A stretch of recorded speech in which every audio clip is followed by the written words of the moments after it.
To make himself feel like he still belonged to someone, the stray dog wandered through streets and narrow lanes every single day. He wasn't really looking for food. He was looking for people walking their dogs. Whenever he found one, he would quietly follow behind them, step by step, pretending that he too was going home with his owner. Even if it was only something he told himself, those few minutes were the happiest part of his entire day. One evening, he suddenly stopped. The light in his eyes faded. In front of him was a closed door. He stood there, motionless, watching someone else walk inside with their dog. His heart filled with memories, because once upon a time, he also had a warm home and a human who loved him deeply. But now, all of that lived only in his past. With heavy steps, he turned away and continued walking. Again and again, he looked back, hoping someone might call him, but every time, the silence answered him. Then, as if he had made a decision, he ran toward an old courtyard.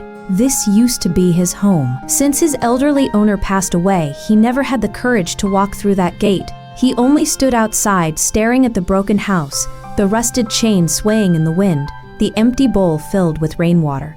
Neighbors said many people had tried to adopt him, but his heart had no space for anyone new. He always escaped and returned to this fence. Finally, a kind woman and a rescue team stepped in. Tests revealed he had a congenital heart condition. Without his medication, his health had collapsed. Surgery removed nearly 11 pounds of fluid from his body, and for the first time in a long while, he smiled. 2 weeks later, the woman returned with her husband. Her adoption request had been approved. At last, the dog had a real home. In this quiet season of his life, spring finally arrived.